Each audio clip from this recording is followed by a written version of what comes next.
It's easier to promise than to deliver, says Carter. What's going to be necessary is to follow through on those and to make sure that the new contracts and the new facilities and the new pipelines for doctors and nurses and other providers actually come into being and provide care in the field where it's needed. That all means the VA's new secretary, Robert McDonald, has his work cut out Drive for him. 4.8 miles on Preston CEO Road. of Procter & Gamble, and many hope his private sector experience will get the VA focused on satisfaction.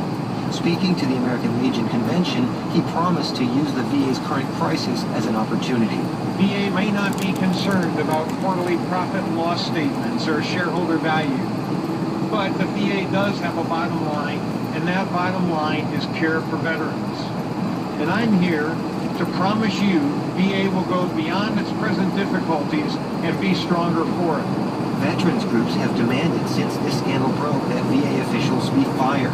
Although McDonald has been given new powers to do that, he said until criminal investigations are complete, he won't be able to fire them. That could go on a while. The IG report says 93 VA sites are still being investigated. Quill Lawrence, NPR News. Next, we'll report on the problems with the largest school technology expansion in the country. The Los Angeles Unified School District plans to buy iPads for students and teachers. It's a giant school district, so that is 700,000 iPads. Tablets would include learning software from Pearson, which is the largest publishing company in the world. But the superintendent of the school district now says he's putting the contract for that technology out for new bids. The decision comes after an investigation by member station KPCC. Emails between district officials and Pearson executives bring into question the fairness of the bidding process. Annie Gilbertson reports. Before we get to the emails, you should know lots of people in Los Angeles were thrilled when last summer officials announced every student would be getting an iPad, like these kids at Baldwin Hills Elementary School.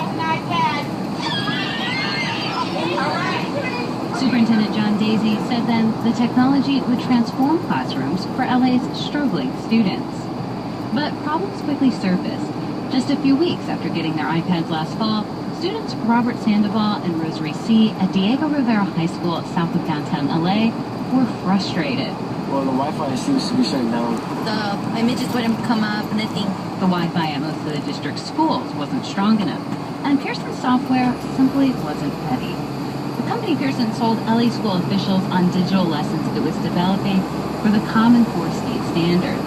Drive 3 miles on Preston Road. At the time, that kind of task takes a while. Because remember, the Common Core state standards were relatively new. And here's where the emails come in. Pearson began conversations with top LA school officials a year before the district opened the contract for bidding. Emails showed Daisy had lunch with then CEO of Pearson, Marjorie Scardino, and he was smitten.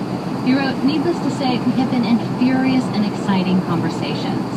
Daisy said he would get back to Scardino within a week with a plan. Email showed Daisy then met with Apple and talked about partnering with Pearson. When his team finally opened the bid, what they asked for looked a lot like what Apple and Pearson had been selling, down to the technical support and teacher training. Apple and Pearson won the contract worth about $500 million. That was before the emails emerged. Now school board member Steve Zimmer is questioning whether the school district stifled competition. We're dealing with hundreds of millions of dollars in taxpayer money. We have to make sure that this is something that is completely ethical, completely above board. Superintendent John Daisy, who refused to be interviewed for the story, has said he did nothing improper.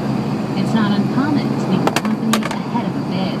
Once the bid opened, Daisy said he followed the rules and cut off communication. Some of the superintendent's supporters on the school board are standing by his side, among them Monica Garcia.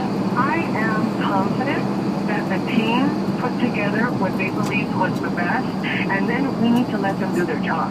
Now that Daisy has crumpled up the contract, that job will involve starting over, deciding what tools are best for Los Angeles students and which tech companies should provide them. Though the district already paid for 75,000 iPads, many with the Pearson software that it can't return. For NPR News, I'm Annie Gilbertson in Los Angeles.